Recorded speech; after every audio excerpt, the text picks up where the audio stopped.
Assalamualaikum warahmatullahi wabarakatuh. Apa kabar anak-anak semua? Pada hari ini Ibu akan melakukan eksperimen kecil yang akan Ibu tunjukkan kepada kalian semua. Di sini Ibu menyediakan vitamin C dalam dua ukuran, yang satu ukuran tablet dan yang satu ukuran serbuk. Dan Ibu juga menyediakan air. Di sini Ibu akan melarutkan kedua vitamin ini secara bersamaan. Untuk itu, mari kita perhatikan bersama-sama.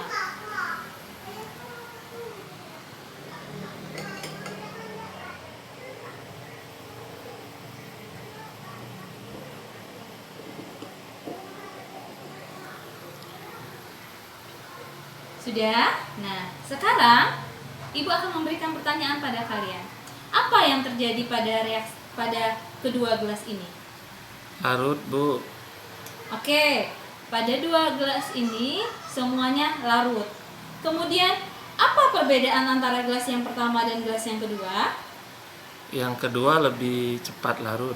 Iya benar, jadi kedua gelas ini memiliki perbedaan pada vitamin yang berbentuk tablet lebih lama larut dalam air, sedangkan vitamin yang berbentuk serbuk lebih cepat larut dalam air.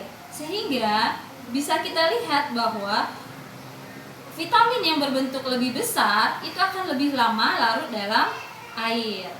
Nah, ini kita pelajari dalam laju reaksi.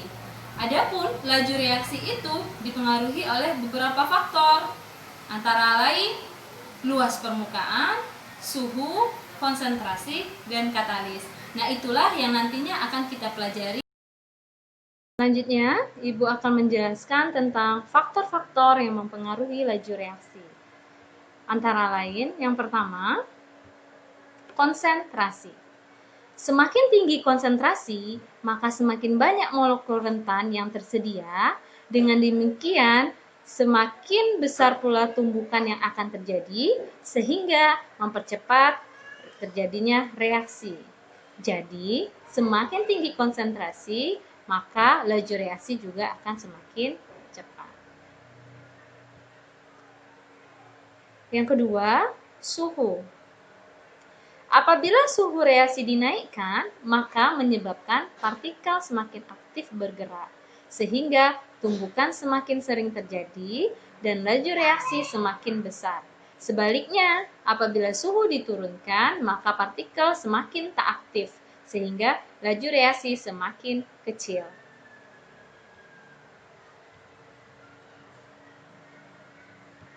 Ketiga, luas permukaan. Semakin kecil luas permukaan bidang sentuh, maka semakin kecil tumbukan yang terjadi antar partikel, sehingga laju reaksi pun semakin kecil. Untuk memperbesar laju reaksi, kita harus memperluas permukaan sentuhan dengan cara memperkecil ukuran partikel. Semakin halus kepingan itu, maka semakin cepat waktu yang dibutuhkan untuk bereaksi. Sedangkan semakin kasar kepingan itu, maka semakin lama waktu yang dibutuhkan untuk bereaksi. Seperti yang saya contohkan dalam gelas vitamin tadi.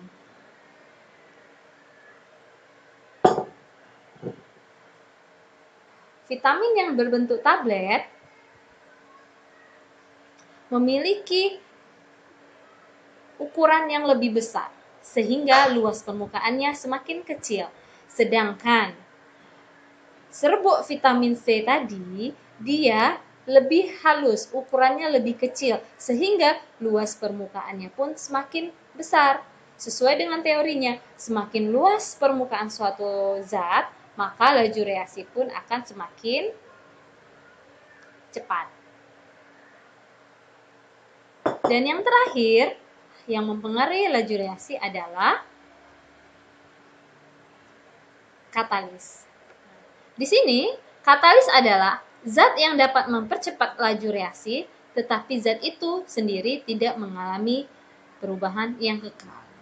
Dia hanya bisa mempengaruhi kecepatan reaksi, tetapi dia tidak ikut bereaksi. Katalis menyediakan suatu jalur pilihan dengan energi aktivitas yang lebih rendah. Katalis mengurangi energi yang dibutuhkan untuk berlangsungnya reaksi. Ini contohnya. Jika dengan tanpa katalis, ini seperti yang berwarna biru, maka dia akan membutuhkan energi yang besar. Tetapi dengan adanya bantuan katalis, energinya akan semakin kecil, sehingga laju reaksi pun akan semakin cepat. Sekarang kita ke contoh soal. Di sini Ibu sudah menyediakan soal tentang pembuatan teh manis.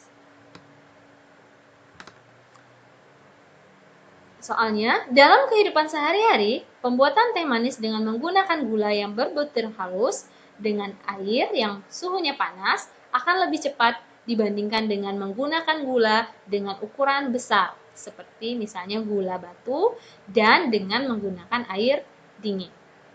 Dari soal ini, maka timbullah pertanyaan. Pertama, dari faktor tersebut, faktor apa saja yang mempengaruhi laju reaksi pembuatan teh manis?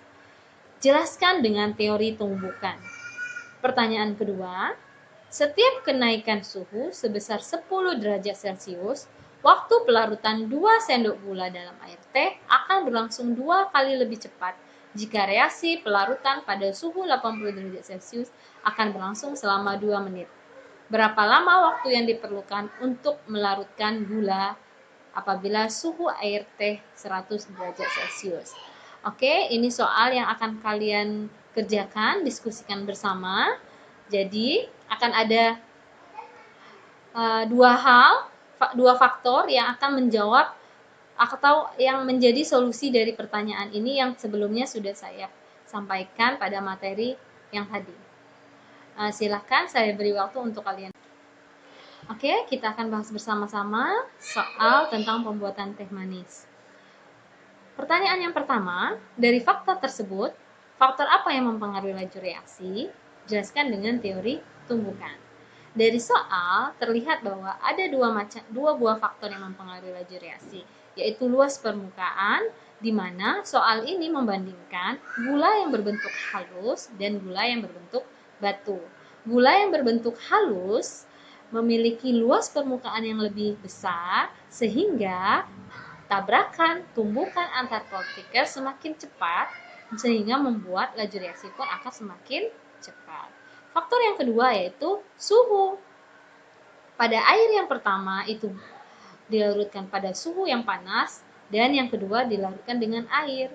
Seperti yang sudah saya sampaikan tadi bahwa semakin tinggi suhu maka laju reaksi pun akan semakin cepat. Kaitannya dengan teori tumbukan adalah semakin tinggi suhu, maka tabrakan antar partikel akan semakin sering terjadi sehingga laju reaksi pun akan semakin cepat. Pertanyaan yang kedua, setiap kenaikan suhu sebesar 10 derajat Celcius, waktu pelarutan 2 sendok gula dalam air teh akan berlangsung 2 kali lebih cepat. Jika pada suhu 80 derajat Celcius memerlukan waktu 2 menit, berapa waktu yang diperlukan untuk suhu 100 derajat Celcius? Dari soal ini terlihat bahwa N-nya bernilai 2, delta T bernilai 10 derajat Celcius, suhu pertama adalah 80 derajat Celcius, suhu kedua 100 derajat Celcius, dan waktu yang diperlukan pada suhu 80 itu 2 menit. Sehingga bisa kita kerjakan dengan menggunakan rumus T1 sama dengan 1 per N pangkat T1 dikurang T2 per delta T dikali T ke pada suhu 80. Sehingga diperoleh 1 per 2 pangkat 100 dikurang 80 dibagi 10 dikali 2. Sehingga diperolehlah T pada suhu 100 itu waktu yang diperlukan adalah 0,5 menit. Sehingga semakin tinggi suhu maka mengakibatkan laju reaksi pun akan semakin cepat. Demikianlah pembahasan kita hari ini mengenai faktor-faktor yang mempengaruhi laju reaksi. Semoga kalian semua paham dan semoga apa yang Ibu jelaskan mudah dimengerti. Ibu akhiri. Assalamualaikum warahmatullahi wabarakatuh.